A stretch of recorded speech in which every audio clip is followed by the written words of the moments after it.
오늘 우리 같이 나눌 말씀은 히브리서 5장 11절에서 6장 3절까지 말씀입니다. 제가 봉독하도록 하겠습니다. 멜기세덱에 관하여는 우리가 할 말이 많으나 너희가 듣는 것이 둔함으로 설명하기 어려우니라. 때가 오래되었으므로 너희가 마땅히 선생이 되었을 터인데 너희가 다시 하나님의 말씀의 초보에 대하여 누구에게서 가르침을 받아야 할 처지이니 단단한 음식은 못 먹고 젖이나 먹어야 할 자가 되었도다. 이는 젖을 먹는 자마다 어린아이니 의의 말씀을 경험하지 못한 자요 단단한 음식은 장성한 자의 것이니 그들은 지각을 사용함으로 연단을 받아 선악을 분별하는 자들이니라. 그러므로 우리가 그리스도의 도의 초보를 버리고 죽은 행실을 회개함과 하나님께 대한 신앙과 세례들과 안수와 죽은 자의 부활과 영원한 심판에 관한 교훈의 틀을 다시 닦지 말고 완전한 대로 나아갈지니라. 하나님께서 허락하시면 우리가 이것을 하리라. 아멘.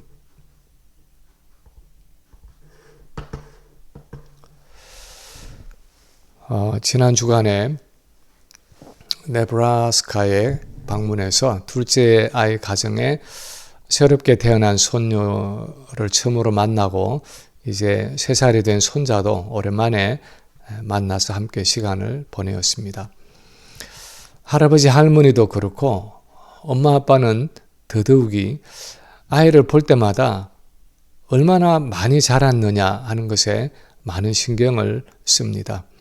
그래서 아이들이 매년 정기 검진을 받고 그 정기 검진에서 빠지지 않는 것이 키를 재고 몸무게를 재는 것입니다.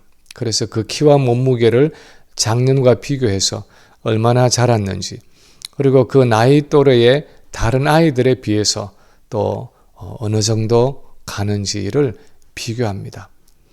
그래서 자라야 할 만큼 키가 자라지 않았거나 몸무게가 늘지 않았으면 그 원인이 무엇인지를 찾아내려고 애를 씁니다. 몸에 무슨 병이 있는지, 먹어야 할 음식은 충분히 먹고 있는지, 혹시 편식을 하는 것은 아닌지, 운동은 필요한 만큼 잘 하고 있는지, 아이의 키와 몸무게를 가지고 여러 가지 진단을 해서 항상 정상적으로 성장하도록 하려고 애를 씁니다. 그런데 참 아이러니컬한 것은 우리는 이렇게 육체적인 성장에는 많은 관심을 가지고 나 자신이나 내 자녀들이나 손주들이 해마다 건강하게 정상적으로 자라가고 있는지 점검하려고 애쓰면서도 우리 자신의 그 영적인 성장, 영적인 성숙의 상태에 대해서는 별로 관심이 없는 경우가 많다는 것입니다. 나의 육신적인 나이가 많아지는 것에 비례해서 영적으로도 성장하고 성숙하고 있는 것인지, 아니면 나이는 많아지고 예수 믿은 연수는 오래되었는데 신앙적으로는 여전히 미숙하고 어린아이와 같은 상태에 있는 것은 아닌지, 영적으로 무슨 병이 있는 것은 아닌지, 어떤 연약함이 있는 것은 아닌지, 내 영적인 건강과 성숙의 상태에 대해서 대체로 무관심하고 무책임할 때가 많습니다. 그런데 문제는 하나님은 그렇지 않다는 것입니다. 하나님은 우리의 영적인 성장에 무관심하지 않다는 것입니다. 자기 아들을 주고 우리를 구속하셨기 때문에 하나님은 우리가 거듭난 생명을 얻은 이후로 계속해서 자라기를 원하십니다. 자라기를 원하시는 정도가 아니라 영적으로 건강하고 장성한 어른이 되기를 원하십니다. 마치 우리 모든 부모들이 자녀들을 향해서 빨리 자라서 대학을 졸업하고 직장을 가지고 결혼을 하고 또 아이를 낳아 기르는 어른이 되기를 원하는 것처럼 영적으로 우리가 그리스도의 장성한 분량에 이르기까지 성숙하고 온전한 사람이 되기를 하나님은 원하시고 바라시는 것입니다. 그것을 위해서 하나님은 날마다 우리 신앙생활에 필요한 양식을 공급해 주시고 은혜를 공급해 주시고 성장의 기회들을 허락해 주십니다. 사실 그것이 지금까지 우리가 살아온 신앙생활의 여정입니다. 그런데 오늘 이 히브리서의 편지를 받는 수신자들을 보면 이 영적인 성장과 성숙에 있어서 어떤 문제가 있었던 것을 알 수 있습니다. 그래서 오늘 본문은 이들의 영적인 안일함과 성장하지 않고 있는 그들의 이 영적인 미성숙을 염려할 뿐 아니라 책망하고 있는 본문입니다. 그들의 영적인 미성숙을 꾸짖고 있습니다. 이런 배경 속에서 오늘 본문은 우리 자신의 믿음을 다시 한번 점검해 보기를 촉구하는 말씀입니다.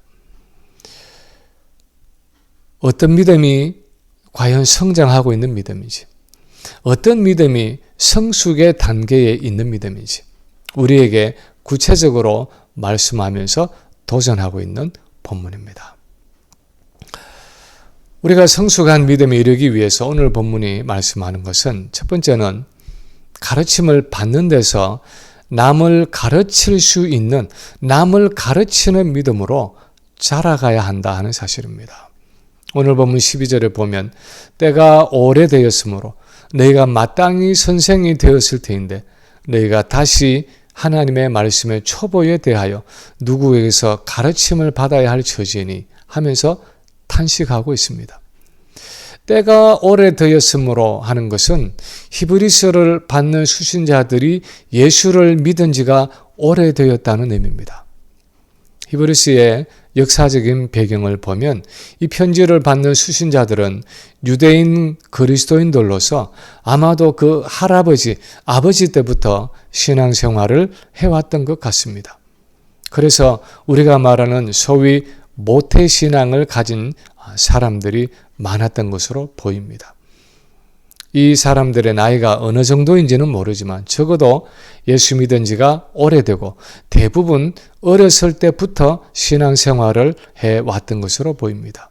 그래서 이제는 마땅히 남을 가르치는 선생이 되어야 할 정도로 오랜 시간이 지났는데 아직도 말씀의 초보에 대해서 남의 가르침을 받아야 할 정도로 영적인 진보가 없다는 말입니다. 너희가 마땅히 선생이 되었을 터인데 하는 우리 한글 번역은 원어의 의미를 아주 잘 살리고 있는 번역입니다. 이 마땅히라는 것은 그것이 그리스도인의 의무라는 사실을 강조하고 있는 표현입니다. 마치 바울이 로마서 1장 14절에서 헬라인이나 야만인이나 지혜 있는 자나 어리석은 자에게 다 내가 빚진 자라. 그러므로 나는 할 수 있는 대로 로마에 있는 너희에게도 복음 전하기를 원하노라 하고 고백하면서 내가 빚진 자라고 고백하는 표현하는 것처럼 너희가 이렇게 많은 시간이 지나고 이렇게 오랜 시간 가르침을 받아왔기 때문에 이제는 마땅히 다른 사람을 가르칠 수 있는 선생이 되어야 할 텐데 가르치기는커녕 아직도 배워야 하는 말씀의 초보에 머물러 있느냐 하는 책망의 말씀입니다. 성경은 우리가 복음의 빚진 자로서 어느 정도의 시간이 지나고 어느 정도의 배움과 훈련의 과정이 지나면 우리도 남을 가르칠 수 있는 성숙한 그리스도인이 되어야 할 것을 가르치고 있습니다. 이것은 마치 여러 형제나 자매가 있는 집에서 부모가 큰아이를 잘 길러서 훈련해 놓으면 그 형이나 누나가 또는 언니가 이제 동생들을 돌아보아야 할 의무가 있는 것과 마찬가지입니다. 물론 여전히 부모가 해야 하는 몫이 있지만 형으로서 언니로서 동생에게 해줄 수 있는 일이 있고 마땅히 그 몫을 할 수 있어야 한다는 것입니다. 영적으로도 마찬가지입니다. 먼저 복음을 받아들이고 먼저 예수를 믿은 사람은 이미 오랫동안 성경을 배우고 신앙생활을 해온 사람은 마땅히 다른 어린 그리스도인들을, 연약한 그리스도인들을 또는 불신자들을 말씀으로 가르치고 훈련하고 인도할 책임과 의무가 있다는 것입니다. 오늘이 종교개혁 주일인데 종교개혁이 되찾아온 성경의 진리 중에 하나는 만인제사장설입니다. 루터 당시의 중세교회는 교회를 두 개로 갈라놓았습니다. 주교와 성직자들로 구성된 가르치는 교회와 소위 평신도들로 구성된 배우는 교회로 갈라놓았습니다. 그래서 일반 성도들은 항상 사제들에게 가르침을 받아야 하고 참된 가르침은 사제들만이 할 수 있는 권한, 특권이라고 생각했습니다.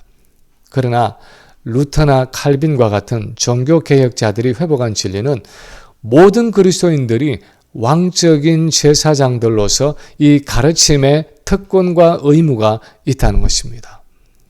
예수님이 마태복음 28장에서 가서 모든 민족을 제자로 삼아 아버지와 아들과 성령의 이름으로 세례를 베풀고 내가 너희에게 분부한 모든 것을 가르쳐 지키게 하라, 그렇게 말씀하실 때 그것은 모든 그리스도인들에게 주신 말씀이었다는 것입니다. 모든 그리스도인들이 나가서 다른 사람을 제자 삼고 가르칠 의무와 책임과 특권을 가지고 있다는 것입니다. 그것을 위해서 말씀을 배워야 하고 준비해야 하고 훈련해야 한다는 것입니다. 우리는 예수 믿은 지가 얼마나 됩니까? 혹시 오늘 본문에서 말하는 때가 오래되었으므로 마땅히 선생이 되어야 할 사람들은 아닙니까? 교회의 무슨 공적인 가르침이 아니라 해도 우리 주변의 사람들에게 개인적으로 말씀을 나누어주고 인도해주고 믿음의 선배로서 해야 할 역할이 있는 사람들은 아닙니까? 나는 정말 남을 가르칠 수 있을 만큼 영적으로 성숙한 사람입니까? 우리 자신을 한번 돌아볼 필요가 있다는 것입니다. 두 번째로 또한 오늘 본문이 말씀하는 것은 성숙한 신앙이 되기 위해서는 젖을 먹는 신앙에서 단단한 음식을 먹는 신앙으로 자라가야 한다는 것입니다. 젖을 먹는 신앙에서 단단한 음식을 먹을 수 있는 신앙으로 자라가야 합니다. 12절 후반에 보면 너희가 다시 하나님의 말씀의 초보에 대하여 누구에게서 가르침을 받아야 할 처지이니 단단한 음식은 못 먹고 젖이나 먹어야 할 자가 되었도다 하고 말씀하고 있습니다. 다시 말하면 우리가 믿음이 자라간다는 것은, 우리가 성숙한 신앙인이 된다는 것은 젖을 먹는 신앙인의 단계에서 단단한 음식을 먹는 신앙인으로 자라가는 것이라는 말입니다. 이어지는 13절, 14절은 어떤 믿음이 젖을 먹는 신앙이고 어떤 믿음이 단단한 음식을 먹는 장성한 신앙인지를 더 구체적으로 설명하고 있습니다. 13절에 보면 이렇게 말씀하고 있습니다. 젖을 먹는 자마다 어린 아이니 의의 말씀을 경험하지 못한 자요.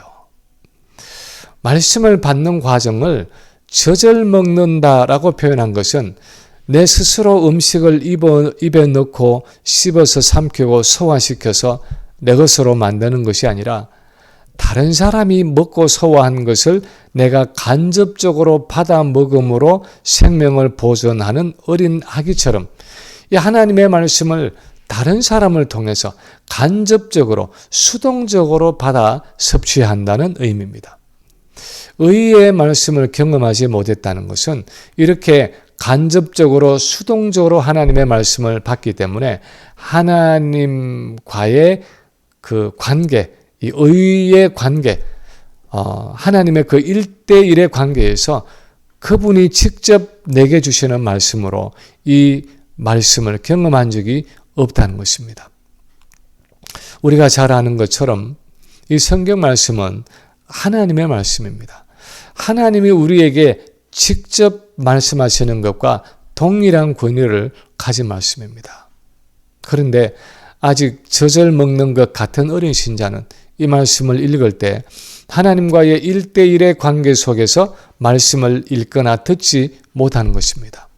마치 유년주일학교에 다니는 어린아이가 주일학교 선생님의 말을 듣고 집에 와서는 엄마, 하나님이 그렇게 말씀하셨대 하고는 하나님이 자기와 1대1로 대면해서 말씀하셨다는 의식을 가지지 못하는 것처럼 그 말씀을 통해서 살아계신 하나님과 독대하는, 하나님과 1대1로 직접 대면하는 그 신앙생활을 하지 못한다는 것입니다. 그런가 하면 14절에 보면 단단한 음식은 장성한 자의 것이니 그것은 지각을 사용함으로 연단을 받아 선악을 분별하는 자들이니라 하고 말씀하고 있습니다. 영적으로 장성한 그리스도인은 단단한 음식을 먹는다는 것입니다. 이것은 젖을 먹는 것처럼 간접적으로 수동적으로 다른 사람을 통해서 말씀을 받고 이해하고 적용하는 것이 아니라 내 힘으로 그 말씀을 읽고 듣고 그 의미를 묵상함으로 그 말씀을 통해 하나님과 직접 대면한다는 것입니다. 이런 그리스도인은 지각을 사용함으로 연단을 받아 선악을 분별한다고 말씀하고 있습니다. 여기서 지각은 무엇을 생각하는 기관입니다. 생각과 묵상과 자기 성찰이 없이 그냥 은혜스럽고 훈훈하고 따뜻한 느낌이 있는 감각적이고 감정적인 방식으로 말씀을 받는 것이 아니라 그 말씀을 붙들고 생각하고 묵상하고 그 말씀에 비추어서 자기를 성찰함으로써 무엇이 하나님이 원하시는 것이고 무엇이 하나님이 원하시지 않는 것인지를 분별하는 일에 훈련되고 연단된 사람이라는 것입니다. 저는 오늘날 우리가 하고 있는 이 큐티 같은 것이 이렇게 단단한 음식을 씹어서 지각을 사용해서 하나님의 뜻을 분별하는 것을 훈련하고 연단하는데 많은 도움을 주는 도구라고 생각합니다. 물론 어떤 큐티 교재도 100% 완벽할 수는 없습니다. 그러나 그 큐티 묵상을 바로 하기만 하면 많은 경우에 우리로 하여금 그 말씀을 주시는 하나님과 1대1로 대면하게 합니다. 그 말씀을 통해 우리를 하나님과 직접 만나게 하는 것입니다.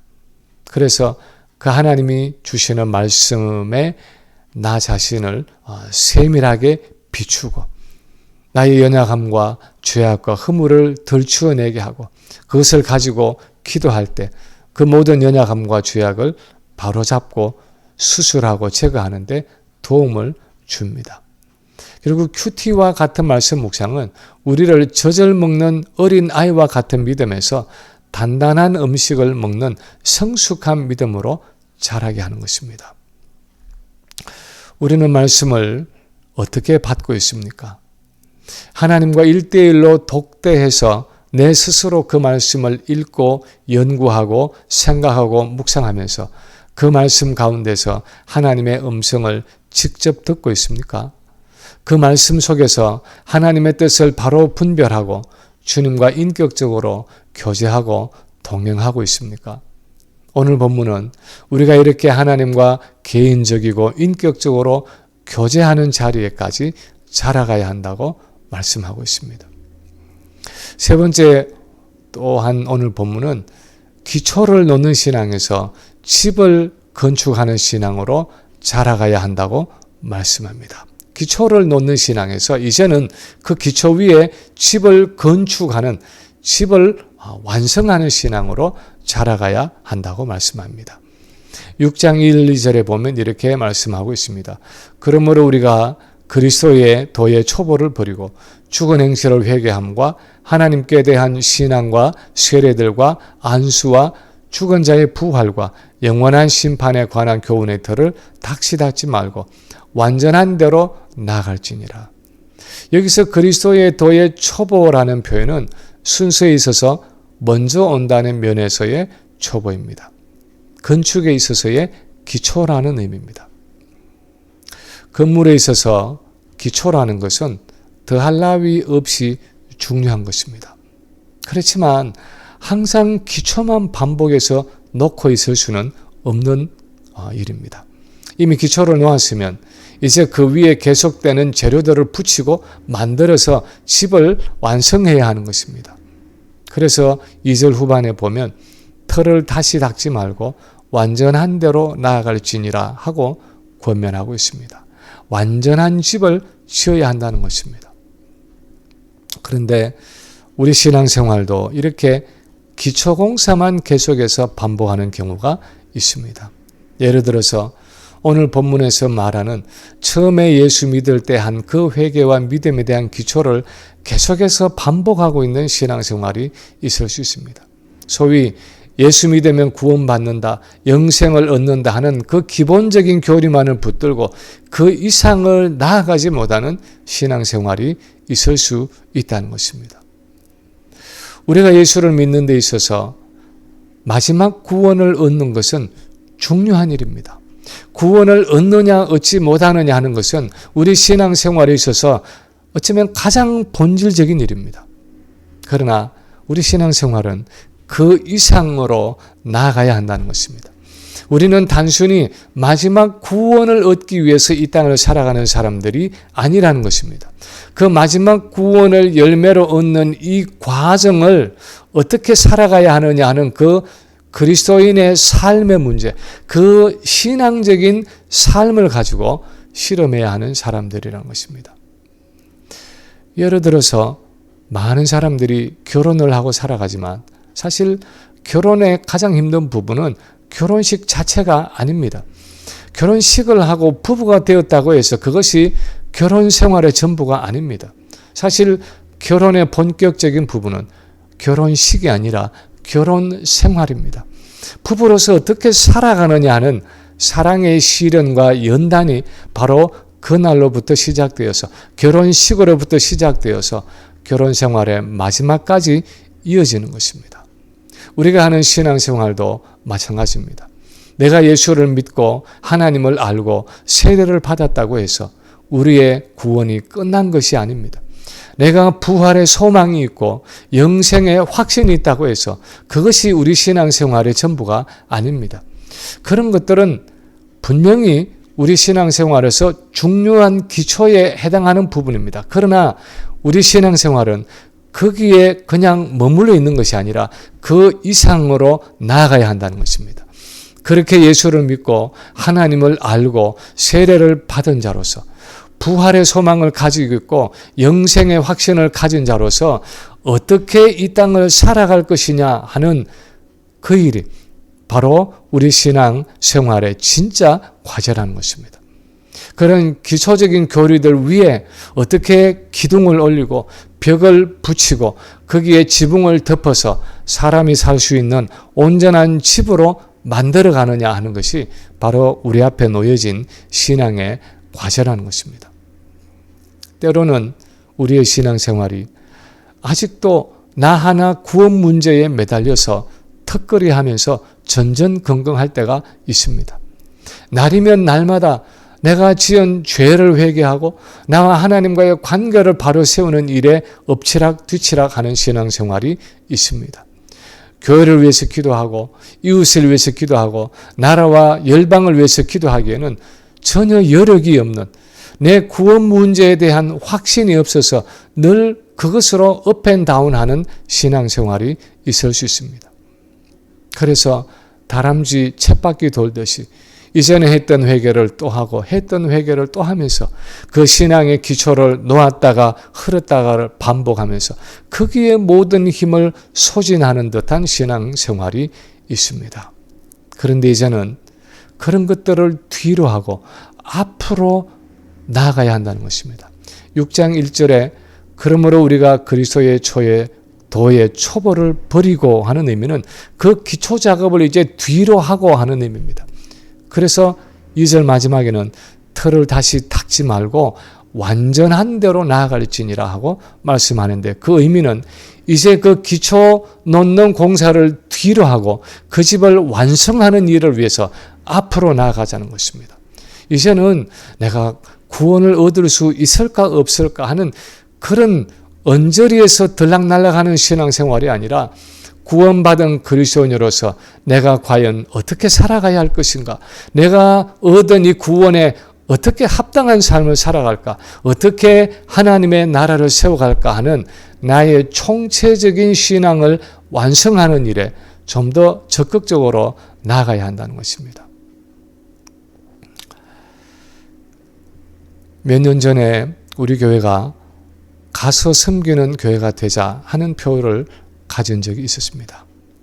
사람들을 교회로 데려오기도 해야겠지만 우리가 가서 그들의 교회가 되어주자 하는 취지였습니다.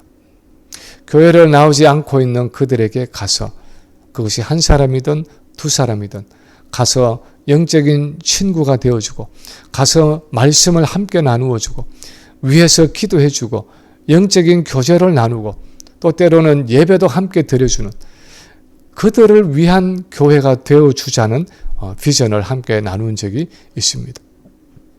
사실 그것이 성경적인 교회의 개념입니다.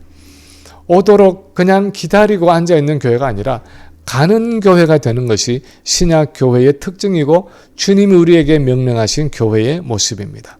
우리 각 개인이 바로 그런 작은 교회들이기 때문입니다. 그러나 이렇게 가는 교회가 되기 위해서는 우리가 먼저 성숙한 그리스도인이 되어야 합니다. 아직도 어리고 미숙한 교회가 아니라 장성하고 견고한 교회가 되어야 합니다.